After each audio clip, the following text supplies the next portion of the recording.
essence, this standard really isn't all that complicated, but we know that students have trouble with this. We need to concentrate on the strategies that will help our students memorize these multiplication facts. So let's focus on the properties of operations. Okay, this is what we typically call the times table, but what we ought to do is think of this as the grouping table, because that, in essence, at this grade level, that's what students will be doing. They'll be working with groups or sets of things. Now, the way that this table is organized, we have the size of the groups horizontally, and the number of groups is represented vertically.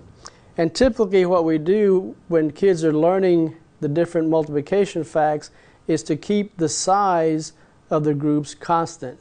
So they'll learn, for example, all the sets of 1, all the combinations as far as sets of 2, sets of 3, and so forth. This idea of commutativity, for example, 3 times 8 and 8 times 3 both being 24. Well, notice that if students know one, they'll pretty much already know the other. The only difference is how they're grouped.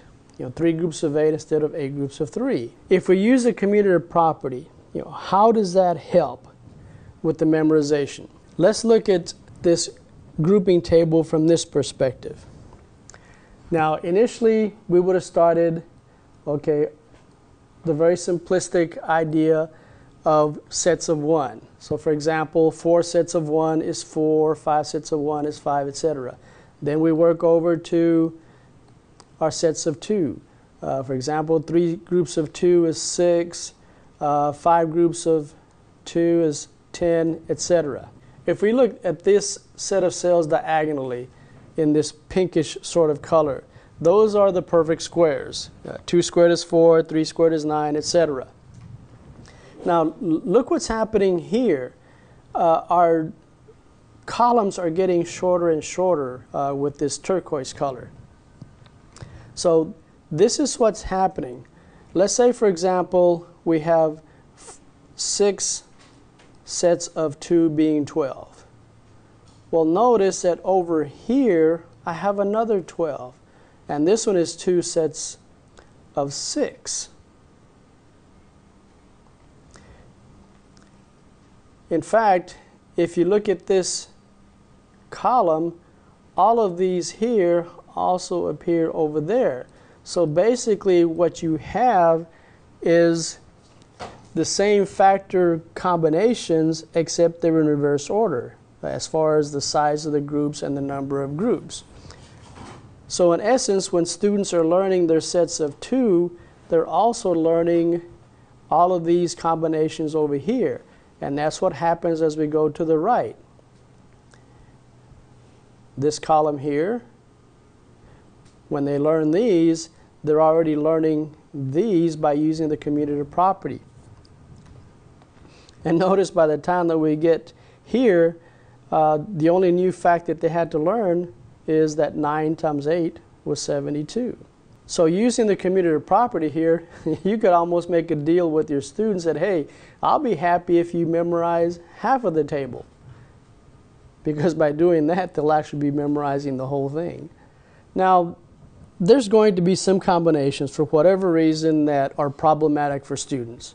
They just have trouble memorizing some of them. Now, one strategy that we can use is the distributive property. We need to really use this because the distributive property focuses on composing and decomposing the operations into known facts. So use the distributive property. It can really be your friend. So how can we use the distributive property? The best way to see this is to do some examples. Okay, 6 times 7, that's one combination that's difficult for students to memorize. Now notice here I have the visual model, and vertically what we have is our sets of 7, because if you count vertically, we have 7. So here we have 6 groups of 7. Now here's how we can use the distributive property. Let's do this. We'll just move this over. So what we are really doing here is we're actually manipulating the groups. Instead of having 6 groups, I changed this to 3 groups here. So this is what we have. We have 3 sets of 7 here and 3 sets of 7 here. Okay.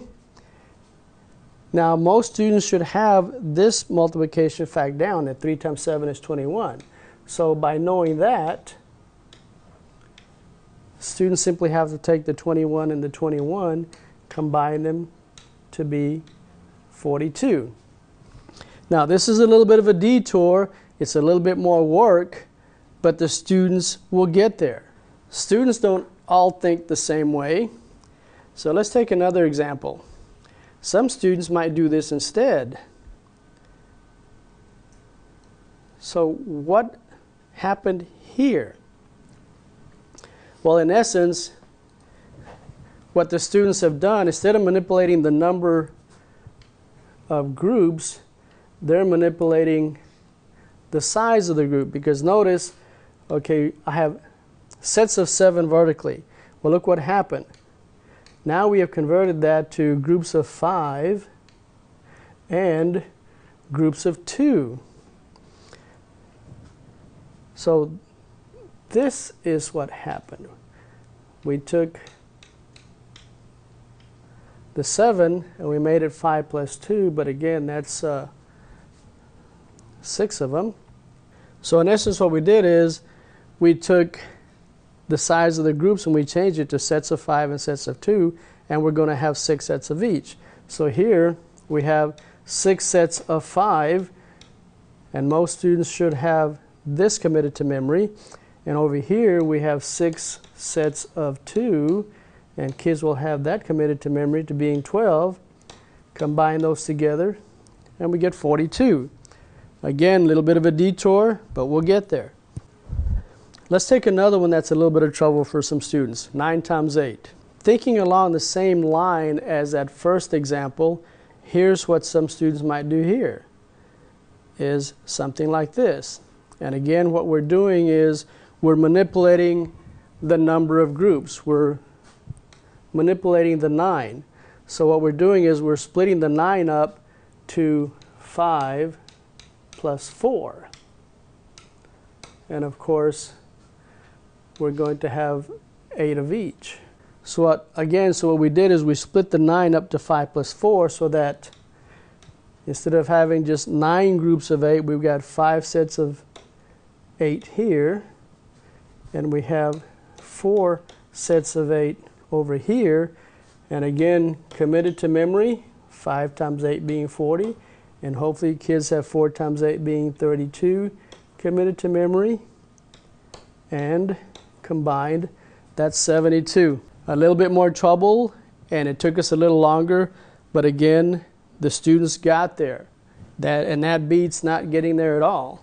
Now, some students might think this way. It might be a little bit unorthodox, but not really. Some students might look at the 9 and start thinking, hey, this is pretty close to 10. In fact, 10 minus 1 is 9. So using that thinking, let's do this. Okay, instead of having 9 groups of 8, what we're really starting off with is 10 groups of 8. So we have 10 groups of 8 to begin with. Now what we're doing is we're converting the 9 to 10 minus 1. Okay, so in essence, okay, we're going to have 10 groups of 8 to start off with, which we know is 80, but we need 9 groups of 8. So what we're going to have to do is take one of these sets of 8 and knock it out. So we need 1 group of 8, and we're going to subtract that. And of course, 1 times 8 is 8. So now 80 minus 8 is 72. So again, a little bit different approach. A little bit of unorthodox, but that's okay. Now this idea of memorization and using the distributed property as an alternative strategy. Now this might be viewed initially as a crutch, But if teachers really make sure that the students keep repeating what they're doing, this repeated practice will eventually lead to proficient recall. So for example, on that 6 times 7 example, if they repeatedly do that and split it up to 3 times 7 and 3 times 7 and keep doing, that 21 plus 21, sooner or later they're going to get there to, hey, 6 times 7 is 42. The distributive property is not stressed at this level, but the last sentence in standard 308.5 does state, knowing that 8 times 5 equals 40 and 8 times 2 equals 16, one can find 8 times 7 as 8 times parentheses 5 plus 2 being equal to 8 times 5 plus 8 times 2, which would be 40 plus 16, and that is 56. So this is the distributive property, and this is very similar to some of the examples that we used. Again, the distributive property is not stressed at this grade level, but the distributive property at this level can really be viewed as a form of composing and decomposing. And this idea of composing and decomposing is stressed at the elementary level in the standards. Now, what is this distributive property being a form of composing and decomposing? Well, let's say we have a quantity of 6, these 6 little blocks. Now, I can take those 6 blocks, and regroup them to where, let's say I've got 3 here and 3 there, so that's still 6. Now, how does that connect back to the distributive property? Remember the example of 6 times 7? Okay, here's what's happening. All right, we broke this 6 down to 3 and 3. Well, the same thing happened here. We broke this down to 3 and 3, but here's the distinction. Over here, we're dealing strictly with single items. We took the 6 single items and we broke them down to 3 single items here and 3 single items here, as we can see with the manipulatives. Well, the parallel is that with the distributive property, instead of working with single items, we're working with sets. So over here, instead of regrouping single items, we're regrouping sets of 7. So that's the parallel. We are composing and decomposing with the distributive property, but we're doing it with sets, not single items. The focus of the standard, fluently multiply and divide within 100. It's important to note that the more simplistic factor combinations are just as important. So don't overlook them. Don't neglect them. So for example, 5 times 1 is 5 and 1 times 5 is 5. Kind of simple, but here's why this is important.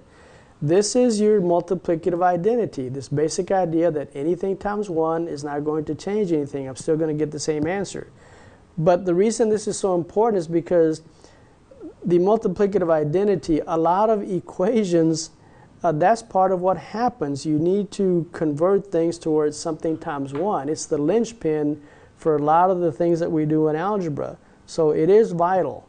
So again, do not overlook the basic combinations, especially those where you're multiplying by 1. And what also happens is that these more simplistic factor combinations can also help with some of the little nuances as far as the symbolism. So for example, 5 times 1 and 1 times 5, there is a difference. 5 times 1 is 5 ones, which would be like 5 pennies. And then 1 times 5, that's just one set of 5, which would be like 1 nickel. Both 5 cents, but they don't look the same. If we look at the standard more closely, what we haven't done too much of is use the relationship between multiplication and division. And yes, the focus has been on multiplication facts. It looks like we've neglected division totally. But we know, for example, that if a student knows 8 times 7 is 56, they're automatically going to know this. Okay, if they know 8 times 7 is 56, they're going to know 56 divided by 8 is 7, and that 56 divided by 7 is 8. So they're so connected, there's no distinction. So here's the key. They have to know the multiplication fact. And if they know that, they automatically know the division also. So in summary, again, there's no magic bullet. It's going to take practice and persistence to get the students to know their multiplication facts the products of two one-digit factors from memory by the end of third grade. We spoke about focusing on multiplication as a concept, not a procedure. If students understand multiplication as a concept, it's really going to facilitate the memorization, make it a lot easier. And we do that by, first of all, emphasizing this idea of equal size groups. Very important, because that automatically is a bridge to connect to division. It's also very important, we talked about understanding the symbolism. What does something like 3 times 5 really mean? We did a couple of things on the utility of rapid recall, that it really is a lot less trouble. It really helps them in the long run. And of course, it's important to make sure to connect the abstract and the concrete with visual models and so forth. And then we also looked at using the power of the commutative and distributive properties to lessen the burden of memorization. And in that case, the commutative property was the linchpin. And then the second, if we use the properties, in particular the distributive property, that really will give students alternatives, as you saw with the examples that we did, like taking 6 times 7 and breaking it down to 3 times 7 and 3 times 7.